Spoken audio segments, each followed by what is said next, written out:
Hello, my name is Tanya Johnson. I am from Helping Hearts Homeschool, and I'm actually really excited to do this specific session because I am all about showing moms the love and just showing them how to kind of rejuvenate their batteries and better take care of their families. So I would say good morning. I have no idea what time it is when you are watching this. I'm filming this in the morning. I actually live in Indiana. It is mid-April. Yet we snowed this morning. So I don't know. We have bipolar weather and that's why I'm coming to you in like a hoodie and some messy hair because this is just real life. And that's something that I kind of pride myself on when it comes to social media and my blog and any videos that I put out is I just show you the real raw side of homeschooling because it is not all rainbows and sunshine, but it is a lot of fun. And it's absolutely doable as long as you have the right people to follow and kind of the right blueprint to be able to take some of the guesswork out of it. And here at Helping Hearts Homeschool, that's what we do. We teach parents and grandparents how to just make the best of homeschooling. Again, it's not always going to be a fun, like exciting thing day in and day out, but it is something that when you look at the big picture of your homeschool journey, should at least be a pleasant one. So that's something that I'm pretty passionate about showing other people. So without further ado, like I said, we're going to jump in. As you can tell, I'm not a professional speaker. I say so and a lot. So bear with me. But I just want to give you guys 5 very practical ways that you can show yourself some self-care without breaking the bank. And actually, every single one of these that I'm going to show you can be done completely free with just things around your house. So first thing I want to do is just touch on the misconception maybe of when you hear self-care, what is that usually in your mind? What comes to your mind? Because I can tell you what comes to mind, and I think this is because we live in a Pinterest, Instagram world. When I hear self-care day, I'm like, oh, heck yeah, spa day. Then you look how much a spa costs to go for a day. And then you figure in childcare because someone's got to watch the babies while you're having your spa day. And you're immediately discouraged because they're not cheap. And most of us homeschool moms don't have thousands of dollars laying around to go do spa days once a week, right? Nor do we have the time just in my case, the resources to drop my kid off at a babysitter somewhere. We live 10 hours from my family and I believe like 12-ish from my husband's family. So we are the people that watch our kid. Like there is no ifs, ands, or buts about it. So if I want to do a spa day, there's a whole lot of work around that. So the second thing I think of when I think of like taking care of yourself and mom self-care and all that are kid-free weekends. The movies have made us think it's so easy just to jump up and take a girls' weekend. Now, again, I'm not saying you never do it. I've absolutely done it. Or a getaway with my husband. Doesn't have to be a girls' weekend, but a kid-free getaway. We just recently went to Florida, and we stayed for 5 days. The company that I work for actually took us to Florida, paid for the hotel, paid for everything. So that part was easy. But we still had to find a sitter for my daughter, and obviously you're away for the week, so some mom guilt kind of sets in. Was it amazing? Yes. Literally, the company took us on a yacht one of the nights. One of the days we just got to hang out at the hotel. We stayed at the JW Marriott in Tampa. It's like $500 a night. We wouldn't have paid for that. But the facilities were amazing. Did I come back relaxed? Absolutely. Did I also figure out how much that trip would have cost had I had to pay for it? Because I'm very money driven. Like, that's something that really, I guess sparks my interest is the numbers. There's no way that that would be a normal thing for us. So as much as I came back feeling relaxed and rejuvenated, it's not sustainable to do that every couple of months. And then the third thing I think of when I think of like mom care and self-care and filling your cup, so to speak, is taking elaborate family vacations. And we did that too. When we went to Florida, we were already going to be in Tampa. So what we did is we drove up to Louisiana. Ooh, my southern accent just came out. Y'all, I'm not even from the South. I'm from New Mexico. We drove down to, whatever. I live in Indiana. We went that way. So we went south. We went down to Louisiana we picked up my mother-in-law, we all drove to Orlando, and we did a big Disney day before my husband and I went on our little vacation. Again, so much fun. But like, yes, we'll probably go to Disney again sometime in the future, but that specific trip was a once in a lifetime thing. It happened one time. I loved it, but it's not something we're doing every month. So all of those things are things that I tend to think of when it comes to self-care. Spa days and elaborate vacations and kid-free weekends. And none of that is realistic on the consistent basis for a normal homeschool mom. So let me tell you 5 things that are realistic for the everyday average homeschool mom to be able to do every week if you want to do them. Now you can put these on a monthly schedule. You can put some of these I do on a daily schedule, but something to be able to keep yourself from burning out. I think we've all heard the saying, you're burning the candle at both ends. I've been guilty of that. I've been guilty of pushing and grinding. And something people don't realize, being a stay-at-home mom is hard. Being a stay-at-home homeschool mom is like a whole another level of hard. Because not only, yes, we're with our kids 24/7, but then we have the responsibility of we are the teachers as well. So we're learning right along with our kids. We're doing the art projects. We're answering the questions. We're finding the answers for the questions that we don't know. Y'all, I just showed you how much I know about geography. Guess who's learning that right along with my daughter? Me. Most of y'all don't know my story on here, and I won't take the time to like completely go into it, but I come from a very rough background. I didn't even go to high school. Not only did I not finish, I didn't go. I finished 7th grade, and then I dropped out. My mom enrolled me in a homeschool program, which is why I was anti-homeschool for a very long time. Whole story for a whole nother day. The program, basically, I copied my answers from the teacher book to the answer book, or to the pamphlet that you use. And then I shipped it off to get a grade so my mom could keep her welfare. I went to work full-time as an 8th grade, should have been an 8th grade student. So now I did go and get my GED. I did go to college. I did graduate at the top of my class. But when it comes to like the basic stuff that you learn in middle school and high school, I know none of that. I went to college for secondary education. My fields are music and business. I know a lot about those 2 things. Ask me a lot of things about history, social studies, science. Yeah, it's not there. Not only, it's not that I just forgot it, I just never learned it.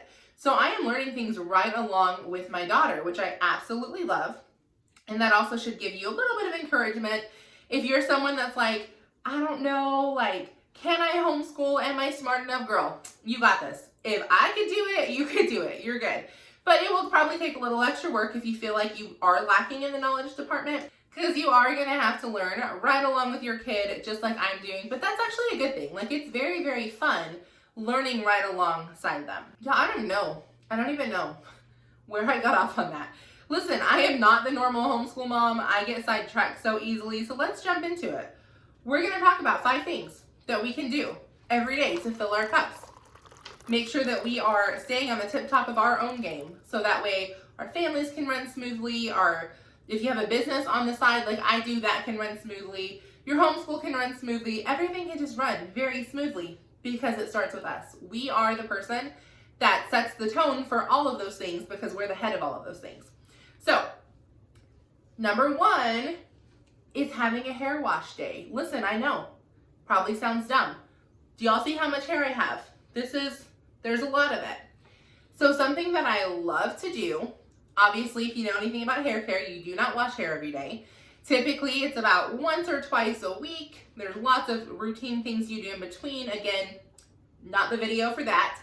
But I love to set aside a chunk of time, usually it's about 90 minutes, for my hair washing day. Typically, before I even get in the shower, I will shave my face. Y'all, it just is what it is. I've got PCOS. Some of y'all struggle with that. Some of you don't. If you think it's gross, good for you. You don't have to do it. Most moms understand what that means. You get a little bit of the hair right here. You get a little bit of the hair right here. I'm 32. I got hormones. It is what it is. Usually I'll put like a little face mask on. I'll put some music on. I'll light some candles in the bathroom. I'll turn out the lights. Now, our bathroom doesn't have any windows, so it gets pitch black in there. That plus a few candles, some music, you feel like you're at a spa day. most of y'all have heard of bath bombs. So there's these things called shower steamers. You can probably Amazon and find them real quickly. But you put them in the bottom of your shower. It looks like a bath bomb.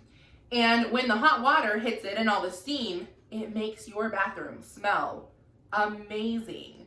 So I typically will use one of those. And then I take my time in the shower. It's not a hop in, boom, hop out. It's a hop in and you're leisurely letting the hot water just wash over you. You're singing at the top of your lungs to whatever music you have put on. Not only am I washing my hair, I'm typically doing some kind of like a hair mask while I'm in there or a scalp scrub. Like I am giving myself the full treatment.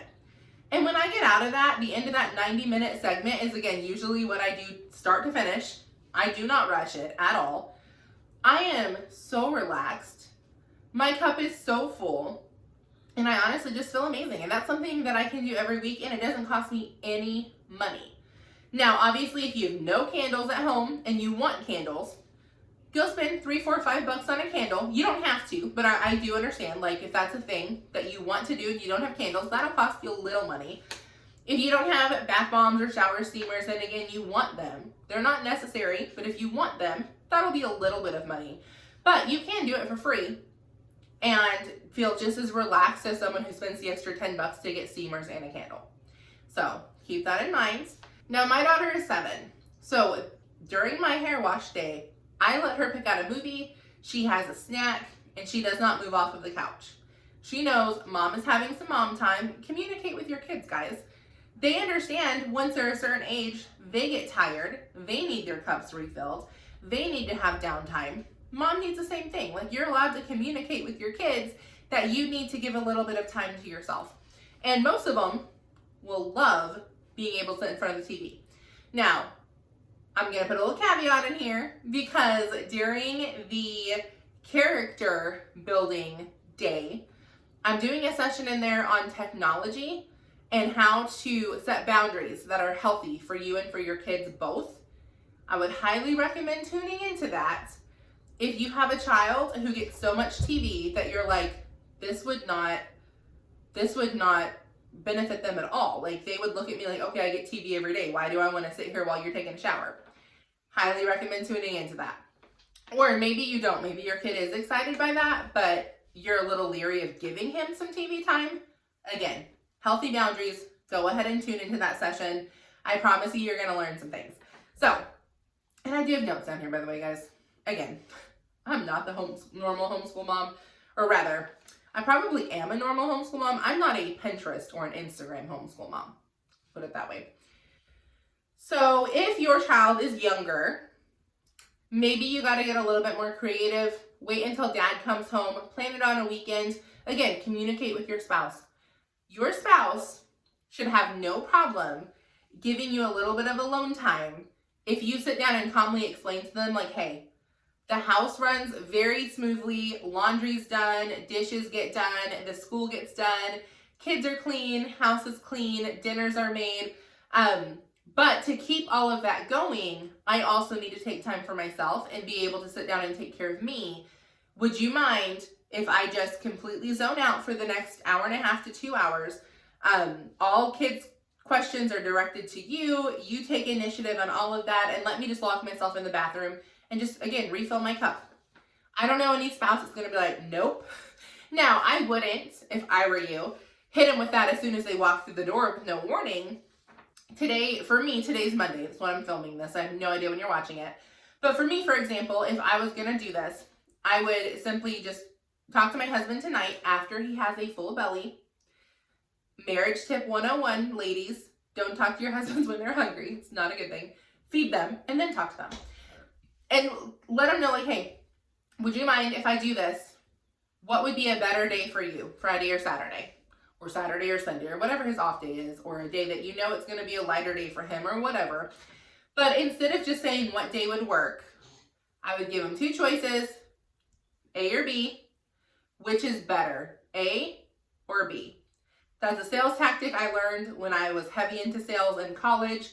I do not recommend using a lot of sales tactics on your husband, but this one works really well if you have a husband like mine who just isn't very decisive. He has no problem with me doing what I need to do, But sometimes if I wait for him to give me the answer, he gives it to me like the day before that I actually need it. So it just makes it a little bit last minute for me. So what I do is, hey babe, is Friday good for you?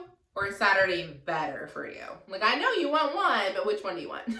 So that's one thing that I would implement if you have a spouse that is not super decisive on that kind of stuff. So hair wash days, make it a whole thing. A whole vibe, if you will. Like, it is legit a whole vibe in my house. The next thing is daily journaling. So that's something I get up before my daughter wakes up. And again, I set the tone for my own day. So what I do with my journaling is I make sure I sit down, I have my coffee. I've actually got my coffee right now because I am filming this on a Monday morning. So I'm also drinking my coffee, but I'm the kind of person that I will make my coffee and heat it up 5 times before it's gone. So if you know, you know. So anyways, I sit and sip my coffee, I do my journaling, I read my Bible, read my self-help book. I won't go into exactly, like I have a blueprint that shows exactly how to do daily journaling. If you would like that, that is actually the bonus content for this session. So you can go over to helpingheartshomeschool.com, click on the education library, and you're gonna click on productivity. And then the journaling segment is right in there. So you can, it might be linked in the show notes as well. I don't know if that is how this session is gonna work, but you can find it on my website very, very simply. And if you ever can't, guys, I'm on Instagram, I'm on Facebook. You can reach out to me. I'm just a normal person. Like I'm one of those people that I get back to pretty much everyone within a few days. So you are more than welcome to message me anytime you have questions or thoughts or anything about anything that I'm talking about in these sessions. Just gonna throw that out there. I very much am a real person. I love having conversations with other homeschool moms. So hair wash days, daily journaling. Number 3 is keeping your hands and your feet pretty. I know that's going to sound ridiculous to some of you. And if that's not your thing, don't do it.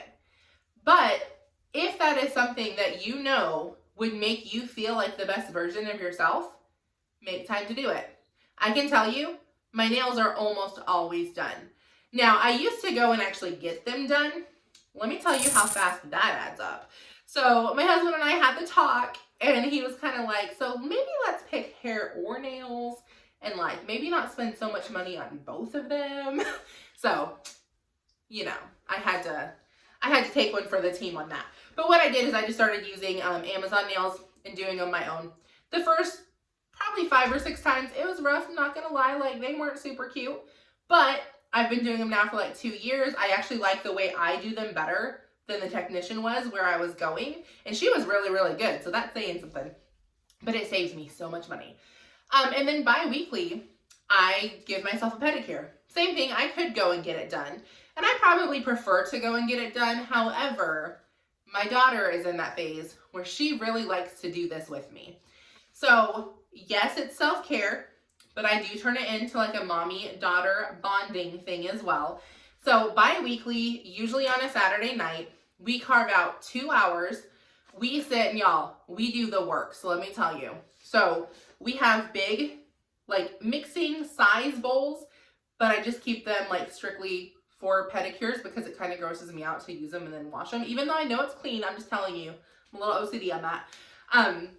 But we fill it with hot water and a foot soak, and we just sit and we soak our feet. We do our nails, we soak our hands, we, remove the cuticles. You can Google, there's like a whole routine you can do. And she loves it. She gets to sit and talk to me. She tells me about her thing right now. I don't know if any other people, this might sound, I don't even know. Her thing right now is telling me about her future kids and what she's going to do with them and how she's going to homeschool them and the different field trips they're going to take and all the things. So is it a little bit boring at times to hear that same story over and over and over and over again? Yeah. Is it important to her that I sit and make time to listen to her, and am I getting some self-care while I'm doing it? Yeah. So I'm okay with that. So that's just something. Keep your hands and feet pretty. It's something that you can carve out time for. And if it makes you feel like your best self, make time for it. Now, if you don't care, maybe you are like a farmer and y'all have a farm to where it would be dumb for you to do manicures. Don't do manicures. if you're someone like me, and when I look at my hands and they're ugly and they have chipped nails or nail polish that's chipping or hangnails, spots that I've like picked at, I don't feel good about myself. I like to have pretty hands. I like to have pretty feet. Same thing, if my feet are rough and the heels are starting to get dry looking, I don't like that. So that is something that's important to me, and it's something that you can do pretty much for free. Now you can do it for free, just use nail polish you already have. Literally, we mix, this sounds weird. It was a hack I learned in college. I still do it. So we mix vinegar and Listerine with hot water to soak our feet in. It makes them really soft. I don't know why it works, but it works. And then our hands, we just use warm water and like a Dr. Teal's from, I think it's Teal's, Walmart. It's like a bath soak. So we just, it smells good. I don't know that it is anything for our hands, but it smells good, and my daughter absolutely loves it, so it's fine. Number 4, kid-free window shopping. Now notice, I said window shopping. I didn't say you had to go buy anything. I typically do this about once a month. I will take one Sunday. So we go to church we work on a bus route. So if y'all don't know what that means, we go and we pick up kids in the area and we take them to church. So we typically are Sunday. We leave our house at about 8:30. We get back about 1:30. And then we leave again at 4:20 to head to kids choir and then night church. And we're back by anywhere from 8 to 10, depending on if there's a teen activity that night. We have like teen snack nights once or twice a month on Sunday nights. So it just depends. But we typically have from 1:30 to about 4:20 that we have nothing going on. So about once a month, and again, I communicate this well ahead of time with my husband and my daughter. And I just let them know, like, hey, I would like to go have a kid-free shopping day. And he usually asks me, like, real shopping or window shopping? Because do we need to set a budget? Because your girl likes to shop. So he will ask me that. Because, again, same page. I'm not hiding things from him. There's no point. Don't hide things from your spouse. And I will go and do a whole bunch of shopping. Sometimes I will get a coffee and I'll just walk around the stores. I don't care. I'm by myself. I'm looking at all the pretty things. Hobby Lobby is probably my favorite one to go to. Target is probably my second. And I just go and I love to do window shopping. Now, sometimes I'll buy a few things. Sometimes I'll buy a lot of few things. Just saying. But you don't have to. And this last time I went, I didn't buy anything. I didn't need anything. We had just gotten back from Disney. I spent a whole lot of money. I didn't need to spend any money. But I wanted to go shopping. And this also allowed me to set some goals. Because I found the most beautiful pair of Adidas you'll probably ever see in your life. Like, I cannot wait to go buy them.